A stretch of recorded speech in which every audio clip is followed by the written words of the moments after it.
Hello everyone, नमस्कार। एक बार फिर से स्वागत है आप सभी का लोधाजी क्लासेस के बीए प्लेटफॉर्म पर। दोस्तों, भारतीय संविधान को कंटिन्यू करते हुए आज के सेशन में हम चर्चा करेंगे केंद्रीय लोक सेवा आयोग की। जी हाँ दोस्तों, संघ लोक सेवा आयोग, जिसे हम शॉर्ट में बहुत अच्छे से जानते हैं, यूपीएससी जिसे हम शॉर्ट में बोलते हैं, जिसका फुल फॉर्म है यूनियन पब्लिक सर्विस कमीशन। तो दोस्तों, आज हम यूपीएससी को पूरे व्यवहारिक रूप से और विस्तार से समझने का प्रयास करेंगे। बने रहे सेशन के एंड तक, जिससे कि आपको इसके हर एक पहलू की बहुत बारीकी से समझ अपने अंदर डेवलप हो पाए। ठीक है दोस्तों, चलिए शुरू करते हैं सेशन आज का। जैसा कि आप सभी जानते हैं, भारतीय संविधान के सीरीज के अंतर्गत दोस्तों आज हमारा ये 28वां लेक्चर होने जा रहा है। अब लगभग समाप्ति की ओर ही अग्रसर हो चुके हैं हम लोग। बहुत जल्दी से अब हम कंप्लीट कर लेंगे। दोस्तों, बीए फर्स्ट ईयर के सिलेबस को फॉलो करते हुए अगर हम बात करें तो ये आज का सेशन हमारा होने जा रहा है फोर्थ यूनिट के सेकंड टॉपिक के अंतर्गत। दोस्तों, सेकंड जो हमारा मुद्दा था, जो टॉपिक था केंद्रीय लोक सेवा आयोग का, इसके तुरंत बाद में एसटीएससी आयोग और फिर राज्य लोक सेवा आयोग, इसी के साथ में हमारी ये फोर्थ यूनिट भी कंप्लीट हो जाएगी। ठीक है दोस्तों, चलिए शुरू करते। और आज के सेशन से संबंधित महत्वपूर्ण प्रश्न एक बार पढ़ लीजिएगा आप लोग। ठीक है, लोक सेवा आयोग से संबंधित है दोस्तों। आज के सेशन में हमें जो कवर करना है उसको एक नजर देख लीजिए, जिससे आपके समझ कंप्लीट हो जाए कि हमें आज के सेशन में क्या क्या पढ़ना है, क्या क्या देखना है। दोस्तों, जैसा कि आप सभी जानते हैं, भारतीय संविधान के अंतर्गत जैसा कि जो संघ लोक सेवा आयोग जो एक आयोग है जो केंद्रीय स्तर पर एक विशेष भूमिका का निर्वहन करता है। अगर हम नियुक्ति की बात करें, हम परीक्षाओं की बात करें, तो इस संपूर्ण क्षेत्र में केंद्रीय स्तर पर है ना। और इसका वर्णन जो किया गया है संविधान में, चूंकि ये संवैधानिक संस्था है, इस कारण से दोस्तों ये संविधान के भाग 14 के अंतर्गत, संविधान के भाग 14 में है ना, पार्ट 14 में अनुच्छेदों की अगर हम बात करें, अनुच्छेदों की दोस्तों अगर बात करें, तो ये 315 से 323 के अंतर्गत इसका वर्णन किया गया है। तो भाग 14 याद रखेंगे आप लोग, संविधान के भाग 14 में अनुच्छेद 315 से अनुच्छेद 323 के बीच में इस सब का अर्थात संघ लोक सेवा आयोग में किस प्रकार से इसका गठन होगा, किस तरह से इनके सदस्यों की या अध्यक्ष की नियुक्ति होगी, किस इनको पद से हटाया जाएगा, सेवा शर्तें, वेतन भत्ते, ये सारी चर्चाएं दोस्तों अनुच्छेद 315 से 323 के अंतर्गत की गई है। क्लियर है यहां तक का? तो आज के सेशन में हमें विशेष रूप से जो फोकस करना है वो देखना है कि इस आयोग का गठन कैसे होता है। इस गठन के अंतर्गत हम देखेंगे कि इसके अध्यक्ष हो या सदस्य, इसकी नियुक्ति कैसे होती है उनकी, है ना। क्या ये निर्वाचन के द्वारा आते हैं या डायरेक्ट नियुक्त कर लिए जाते हैं। इसके अलावा हम देखेंगे इसके अंदर इनको पद से कैसे हटाया जा सकता है, इसके वेतन भत्ते, शर्तें, सेवा शर्तें वगैरह ये क्या होती है। इसके बाद दूसरे पॉइंट में हम देखेंगे इनके कार्य क्या होते हैं, अर्थात किस आयोग का कार्य क्या होता है, इसकी क्या क्या शक्तियां हैं, और लास्ट में हम देखेंगे इसकी सीमाएं क्या है, अर्थात कि ये कहां पर जाकर सीमित हो जाता है। ठीक है ना। तो तीनों बिंदुओं के माध्यम से आज का सेशन हम कंप्लीट कर ले जाएंगे। आइए बढ़ते हैं आगे, एक एक करके सभी बिंदुओं को थोड़ा सा हम डिस्कस कर लेते हैं, जिससे कि आज का अध्ययन आपका थोड़ा व्यवहारिक अध्ययन में कन्वर्ट हो जाए।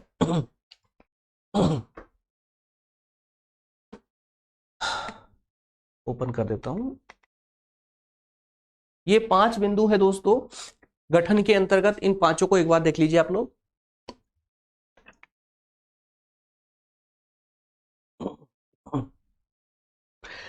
तो आज संघ लोक सेवा आयोग के गठन के अंतर्गत इन 5 बिंदुओं पर हम चर्चा करने वाले। सबसे पहले सदस्यों की नियुक्ति देखेंगे, उसके बाद इनकी पद की अवधि की, अर्थात ये कितने साल तक पद पे बने रह सकते हैं, वेतन और सेवा शर्तें, उसके बाद में पद से हटाना और आयोग की सीमा, शाखाएं, माफ कीजिएगा। तो इन 5 बिंदुओं को हम आयोग के गठन के अंतर्गत देखने वाले हैं। आइए एक एक को दोस्तों थोड़ा व्यवहारिक रूप से समझते हुए आगे बढ़ते हैं। सबसे पहले हम बात करते हैं सदस्यों की नियुक्ति की। तो जो आयोग है, अब चूंकि देखिए संविधान में अगर संघ लोक सेवा आयोग का वर्णन किया गया है, तो इस आयोग में इसका कोई प्रमुख भी होगा और कुछ इसके सदस्य भी होंगे, है ना। तो इस प्रकार का भी कुछ निर्धारित किया गया होगा संविधान में। तो दोस्तों आपको विशेष रूप से याद क्या रखना है, यहां पर 2-3 बातें हैं जो आपको याद रखनी है सदस्यों की नियुक्ति को लेकर के। बात यह याद रखनी है कि संविधान में इसके अध्यक्ष का तो वर्णन किया गया है कि इसमें एक अध्यक्ष होगा, लेकिन इसमें एक कुछ सदस्य होंगे। क्या कहा गया है संविधान में कि इसमें एक अध्यक्ष होगा और कुछ सदस्य होंगे। ठीक है, तो इसका मतलब क्या हुआ कि संविधान में सदस्यों की संख्या निर्धारित नहीं की गई थी। और इस आयोग में सदस्यों की संख्या निर्धारित करने की जिम्मेदारी जो छोड़ी गई थी वो राष्ट्रपति साहब को दे दी गई थी कि राष्ट्रपति अपने अनुसार ये तय करे कि इस आयोग में सदस्य कितने हो, लेकिन एक अध्यक्ष अवश्यंभावी होगा। क्लियर है। तो संविधान में यह व्यवस्था भी की गई थी दोस्तों साथ ही साथ में कि इसके आयोग का जो अध्यक्ष है या अन्य सदस्यों की जो नियुक्ति होगी वो राष्ट्रपति करेगा, और साथ ही साथ में जो राज्य लोक सेवा आयोग होगा, देखिए दो प्रकार के आयोग है, केंद्र स्तर पर कार्य करने वाला संघ लोक सेवा आयोग और राज्य स्तर पर कार्य करने वाला राज्य लोक सेवा आयोग, है ना। तो जब केंद्र की बात होगी, संघ लोक सेवा आयोग की बात होगी, तो यहां पर अध्यक्ष की नियुक्ति कौन करेगा? राष्ट्रपति करेगा। उसी प्रकार से जब राज्य लोक सेवा आयोग की चर्चा होगी या बात होगी, तो यहां पर उसके अध्यक्ष की नियुक्ति कौन करेगा दोस्तों? तो उसका जो राज्य का जो प्रमुख होगा, राज्य का प्रमुख कौन होता है? संवैधानिक प्रमुख कौन होता है? राज्यपाल। तो वहां उसकी नियुक्ति राज्यपाल करेगा। बस आपको इतनी बात याद रखनी है, ठीक है ना। तो एक अध्यक्ष होगा, कुछ सदस्य होंगे, ये बात संविधान में कही गई थी। साथ ही साथ में यह भी कहा गया था संविधान में कि लोक सेवा आयोग के अध्यक्ष की नियुक्ति कौन, अध्यक्ष या सदस्यों की नियुक्ति कौन करेगा? राष्ट्रपति करेंगे। और इसके अलावा जो राज्य लोक सेवा आयोग है उसके अध्यक्ष और सदस्यों की नियुक्ति राज्यपाल के द्वारा की जाएगी। क्लियर है यहां तक का? ठीक है ना। इस प्रकार से सदस्यों की नियुक्ति होती है। नेक्स्ट है इसकी पद अवधि। पद अवधि की अगर दोस्तों बात करें तो यहां पर सिर्फ शॉर्ट में आप इतना समझ लीजिए कि इसके अध्यक्ष या सदस्य जो होते हैं ये अधिकतम 6 वर्ष के लिए आ सकते हैं, या फिर देखिए दो चीज है यहां पर, दो बातें हैं, दोनों बात में से आपको बस ये याद रखना है कि अधिकतम 6 वर्ष, कितने? अधिकतम 6 वर्ष, या फिर 65 वर्ष की आयु। अगर कोई यहां पर सदस्य बन के आया है तो अधिकतम 6 वर्ष तक इस पद पर बने रह सकता है, या फिर अगर उस 6 वर्ष पूरे होने से पहले अगर उसके उम्र 65 वर्ष हो चुकी है तो दोनों में से जो पहले होगा। क्लियर है। तो अधिकतम 6 वर्ष या अधिकतम 65 वर्ष की आयु तक जो भी पहले हो जाएगा पद छोड़ना पड़ेगा। यह चर्चा संविधान के अनुच्छेद 316 के सब आर्टिकल 2 के अंतर्गत यह व्यवस्था की गई है, ठीक है ना। नेक्स्ट है इनके वेतन और सेवा शर्तें। वेतन सेवा शर्तों में भी सिंपल सा है कि इनके अन्य वेतन की बात करें, भत्तों की बात करें, सेवा शर्तों की जो भी सेवा शर्तें, जो भी वेतन है, ये सब निर्धारित करने का कार्य या शक्ति राष्ट्रपति के पास में होती है। अब यहां बार बार राष्ट्रपति साहब का नाम आ रहा है, इसका मतलब ये मत समझ लीजिएगा कि राष्ट्रपति अपनी इच्छा से यहां ये निर्धारित कर सकते हैं, है ना, क्योंकि राष्ट्रपति सिर्फ एक संवैधानिक प्रधान है। तो यहां पर वास्तविक रूप से इनके वेतन भत्तों या शर्तों की अगर कोई व्यवस्था करेगा तो कौन करेगा दोस्तों?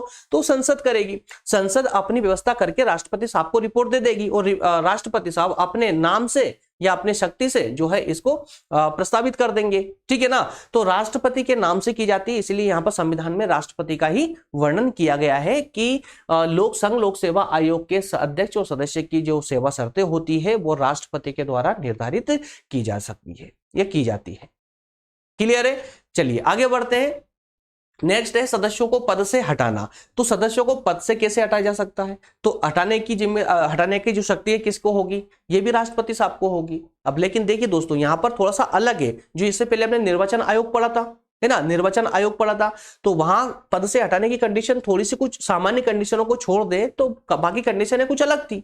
लेकिन यहां पर पद से हटाने की जो शर्तें हैं, जो कंडीशन है, वो थोड़ी सी अलग है। और वो अलग ये है कि संघ लोक सेवा आयोग के अंतर्गत अगर इसके अध्यक्ष को हटाना हो या सदस्य को हटाना हो तो ऐसी स्थिति में इनका जो मामला होगा वो सर्वोच्च न्यायालय अर्थात सुप्रीम कोर्ट में चलेगा।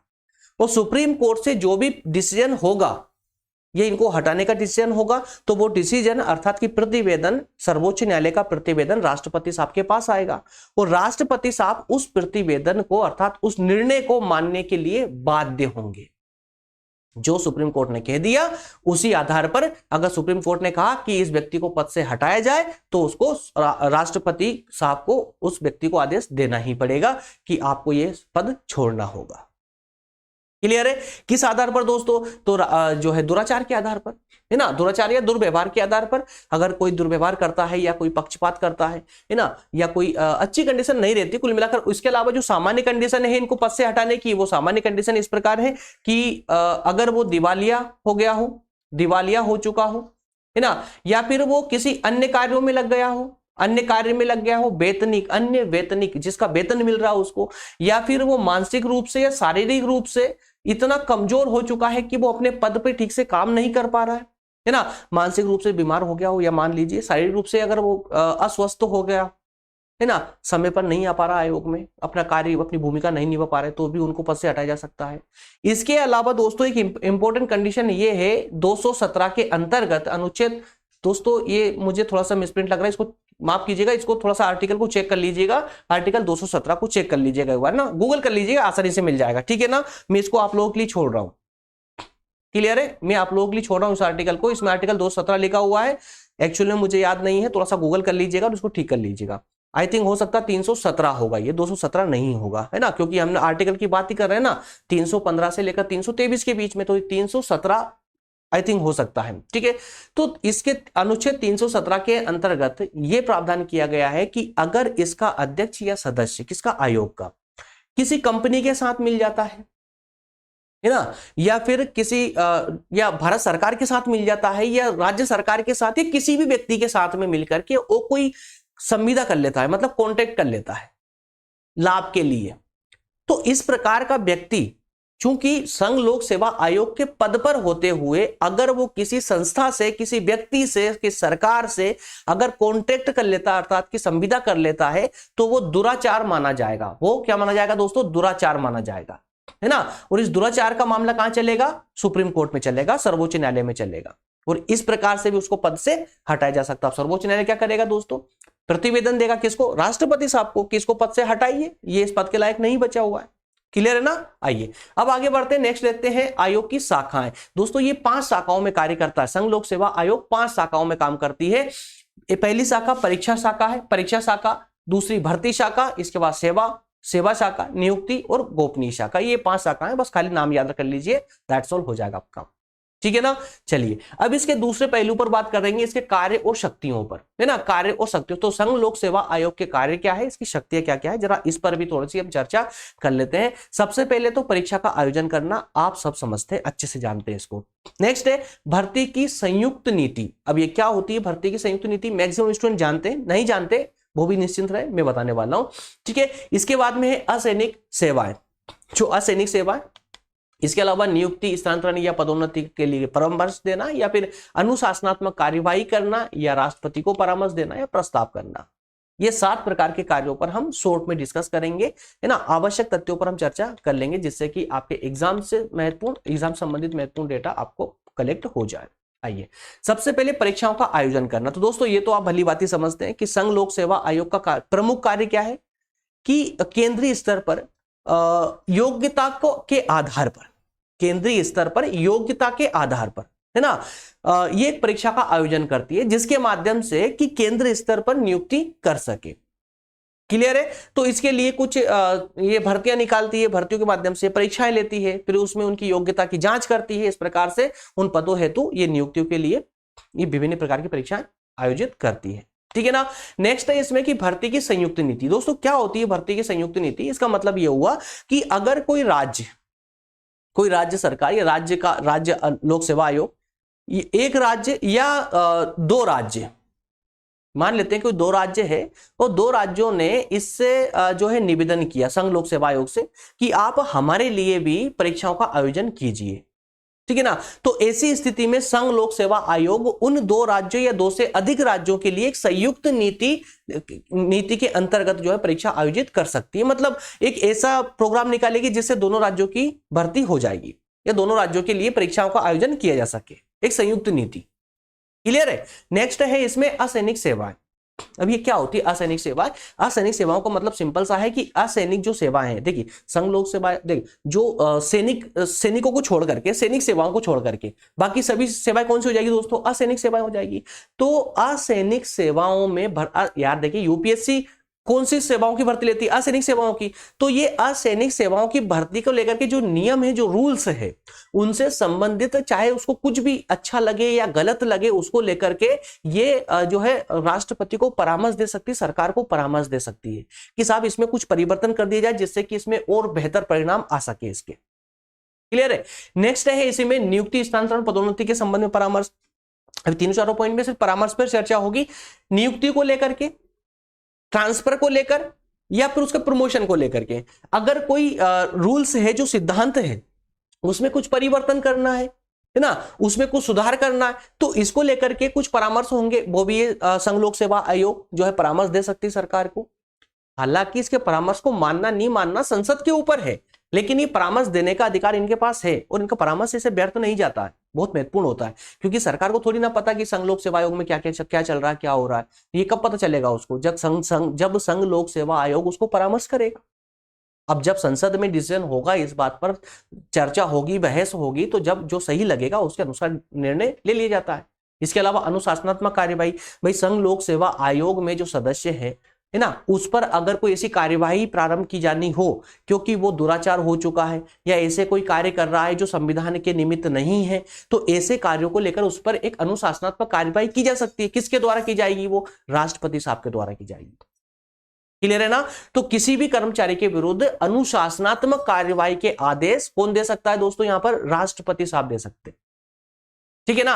नेक्स्ट है इसमें राष्ट्रपति को परामर्श, तो किसी भी प्रकार का, देखिए संघ लोक सेवा आयोग अर्थात कि लोक सेवा आयोग से संबंधित किसी भी प्रकार का परामर्श होगा, राष्ट्रपति को ये डायरेक्टली परामर्श दे सकते हैं और फिर राष्ट्रपति साहब संसद में जाकर डिसीजन करेंगे उसका। वो संसद का जो निर्णय होगा वो वापस राष्ट्रपति साहब के पास आएगा और ये सीधे वापस से आयोग में चला जाएगा। ठीक है ना? इसके बाद में आप बात करते हैं प्रस्ताव की, तो प्रस्ताव भी ये प्रेषित करते ही हैं। सिंपल सी बात है, किसी भी लोक सेवा आयोग को लेकर के उसकी परीक्षाओं को, जो हमने 5 शाखाएं देखी थी ना लास्ट में, उन 5 शाखाओं से संबंधित किसी भी प्रकार का प्रस्ताव होगा, ये राष्ट्रपति को प्रस्ताव दे सकते हैं, संसद को प्रस्ताव दे सकते हैं। आई होप कि ये 7 पॉइंट आपके अब अच्छे से क्लियर हो चुके होंगे। क्लियर है ना? चलिए अब अगर दोस्तों बात करें इसकी सीमाओं की, तो देखिए सीमाओं, मैंने अभी थोड़ी देर पहले एक पॉइंट बोला था कि ये प्रस्ताव तो कर सकते हैं संसद को अर्थात राष्ट्रपति को, लेकिन उसके प्रस्ताव को संसद माने या ना माने उस पर निर्भर करता है। बस यही एकमात्र सीमा है इसकी, एकमात्र यही सीमा है। मतलब क्या कि संघ लोक सेवा आयोग ने मान लो कोई प्रस्ताव दिया, कोई परामर्श दिया सरकार को, है ना, अब उस सरकार के माफ कीजिएगा, लोक सेवा आयोग के परामर्श को सरकार माने या ना माने, ये उसकी इच्छा पर निर्भर करता है। ठीक है ना? तो ये उसकी इच्छा पर निर्भर करता है। तो यहीं पर आकर के संघ लोक सेवा आयोग की सीमाएं निर्धारित हो जाती है। मतलब यहां पर इसको इतनी शक्ति प्राप्त नहीं है कि इसने किसी को निर्णय अपना परामर्श दिया और उसे मानना ही पड़े, ये बाध्यता नहीं हो सकती। आई होप क्लियर होगा, है ना? तो यहां पर ये देखिए 3 क्षेत्र दिए गए हैं, इन 3 क्षेत्रों में संघ लोक सेवा आयोग परामर्श नहीं दे सकता। परामर्श दे भी देगा तो संसद इसको मानने के लिए बिल्कुल भी रेडी नहीं होगी। पहला क्या है? न्यायाधिकरण के क्षेत्र में। पहला क्या है दोस्तों? न्यायाधिकरण के क्षेत्र में या आयोग की सदस्यता के क्षेत्र में, है ना? अगर संघ लोक सेवा आयोग ये बोलता है कि इस न्यायाधिकरण के क्षेत्र में, न्यायालय के क्षेत्र में अगर एंट्री करके और वहां पर कुछ सुधार करने की बात करेगा ना, तो स्पष्ट उसको मना कर दिया जाएगा। इसके अलावा आयोग में सदस्यों की संख्या कितनी करनी है, तो इसको लेकर के कोई परामर्श जाएगा तो भी इसको इग्नोर कर दिया जाएगा। इसके अलावा उच्च जो राजनयिक प्रकृति के जो पद है, राजनयिक, जैसे कि एक केंद्र सचिव की बात कर ले, जो बड़े बड़े पद होते हैं ना, उन पदों में कुछ सुधार करने की बात होगी तो भी इसको स्पष्ट मना कर दिया जाएगा। इसके अलावा तृतीय और चतुर्थ श्रेणी के जो कर्मचारी होते हैं, जिनकी संख्या केंद्र सरकार के कर्मचारियों की संख्या की 98%, 98% होती है, इस सब पर डिसीजन नहीं। मतलब ये 3 क्षेत्र आप लोगों को विशेष रूप से याद रखना है संघ लोक सेवा आयोग के कार्य क्षेत्र की सीमाओं के अंतर्गत। क्लियर है ना? तो इस प्रकार से हमारा ये आज का संघ लोक सेवा आयोग वाला पार्ट हो जाता है आज कंप्लीट। जितने भी महत्वपूर्ण हमने तथ्य थे वो चर्चा की है दोस्तों। एक बार वो 217 जो था ना आपका, तो उसको एक बार जांच जरूर कर ले, गूगल जरूर कर लीजिएगा, जहां से आपको कंप्लीट हो जाए वो, है ना। नेक्स्ट जो सेशन होगा हमारा वो होगा अनुसूचित जाति और अनुसूचित जनजाति आयोग पर, क्योंकि ये भी एक संवैधानिक संस्था है, संवैधानिक आयोग है ना। मतलब इसको क्या बोलते हैं हम, ST/SC आयोग, ठीक है ना, ST/SC कमीशन।